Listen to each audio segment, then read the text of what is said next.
Good morning friends. இன்றைக்கி நம்ம ஹிந்தியில் சில வார்த்தைகள் பார்க்கலாம். இப்போ தமிழில் வந்து ஒரு சொல்லுக்கு பல வார்த்தைகள் உண்டு. ஒரு சொல்லுக்கும் செயலுக்கும். ஹிந்தியில் அப்படி இல்லை. ஒரு செல்லுக்கும் பல செயலுக்கும் பல சொல்லுக்கும் ஒரு சில வார்த்தைகள் தான் உண்டு. நம்ம தமிழ்காரவங்க ஹிந்தி கற்றுக்கிறது ரொம்ப ஈஸி. அதே ஹிந்திக்காரவங்க தமிழ் கற்றுக்கிறது ரொம்ப கஷ்டம். இப்போ கல் தோன்றி மண் தோன்றா காலத்தில் முன் தோன்றிய முதல் மொழி தமிழ் மொழியை நம்ம மறக்க வேண்டாம். அதே நேரத்தில் நம்ம வாயிருந்தும் பேச முடியலை அப்படிங்கிற நிலைமை இருக்கக்கூடாது இல்லையா? அதுதான் இப்போ வந்து கராபு அப்படின்னு எடுத்துக்கிட்டோம்னா, இப்போ வந்து நம்ம கெட்டு போச்சு, முறிஞ்சு போச்சு, அந்து போச்சு அப்படின்னு சொல்கிறதுக்கு அப்படின்னு சொல்லுவோம். ரிப்பேர் ஆயிடுச்சு அப்படிங்கிறதுக்கு. ஹிந்தியில் அப்படி இல்லை. கராபு அப்படிங்கிற ஒரு வார்த்தை தான். இப்போ வந்து நம்ம பால் தெரிஞ்சிருச்சு, பால் முறிஞ்சிருச்சு, பால் கெட்டு போச்சு, சாப்பாடு கெட்டு போச்சு, பொம்மை உடஞ்சி போச்சு அப்படின்னு சொல்லுவோம். இந்த உடையிறதுக்கு எல்லாத்துக்குமே, உடையிறதுக்கு, கெட்டு போகிறதுக்கு, முறிஞ்சு போகிறதுக்கு, அந்து போகிறதுக்கு எல்லாத்துக்குமே கராப்பு. ரஸ்ஸின்னா கயிறு. ரஸ்ஸி கராப் ஹோ ஜாயேகா அப்படின்னா கயிறு அந்து போக போகுது.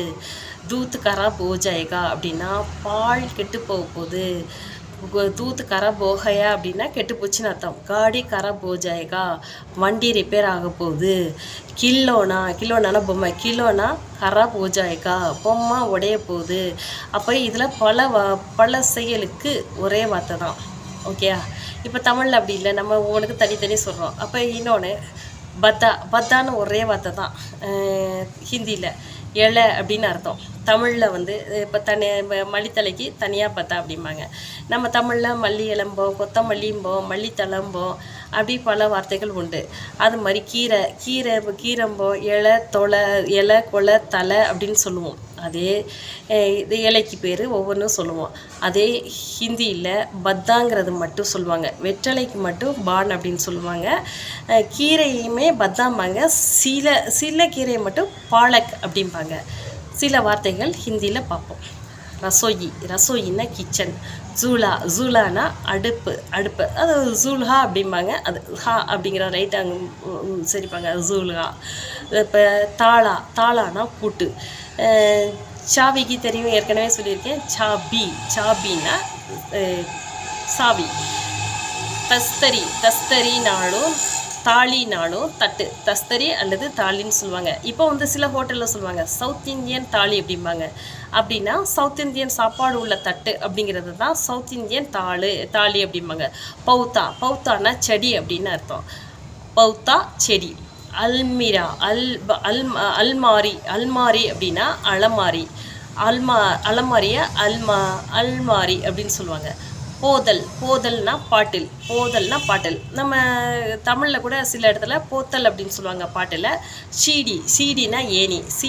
சீடினா ஏணி. பிடாயி இன்டூரினா சும்மாடு. பிடாயி இன்டூரி அப்படின்னா சும்மாடு. சூனானா சுண்ணாம்பை சூனா அப்படிம்பாங்க. சபூன்னா சோப்பை வந்து சபூன் அப்படிம்பாங்க.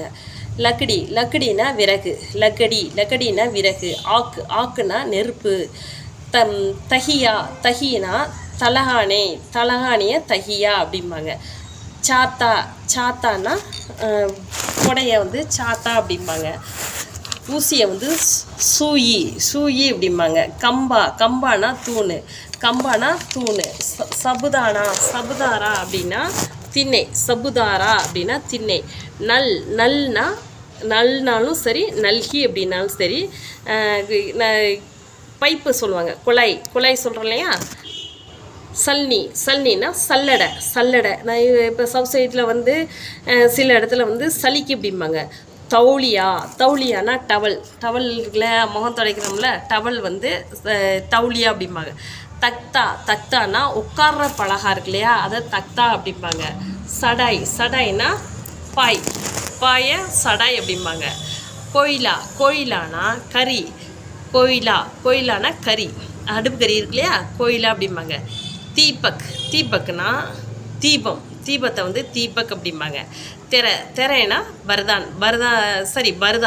பர்தாவை தெரை அப்படிம்பாங்க. அதாவது முஸ்லீம் பர்தா போடுறாங்களாங்க இல்லையா, அது வந்து திரையை வந்து பர்தா அப்படிம்பாங்க. பர்தான்னா பாத்திரத்தை பர்தான்னு சொல்லுவாங்க. ஓகே ஃப்ரெண்ட், இன்றைக்கி ஹிந்தி கிளாஸ் இதோட முடிஞ்சிச்சு. சப்ஸ்கிரைப் பண்ணுங்கள், லைக் பண்ணுங்கள், கமெண்ட் கொடுங்க. எதுவுமே பண்ணலையே, சப்ஸ்கிரைப் பண்ணுறீங்க ஒரு சில பேர், கமெண்ட் கொடுங்க. ஆனால் வியூவர்ஸ் நிறையா இருக்கீங்க, சப்ஸ்கிரைப் கமெண்ட் கிடைக்கல. அது கொஞ்சம் பாருங்கள். அடுத்த கிளாஸில் பார்க்கலாம். பாய்.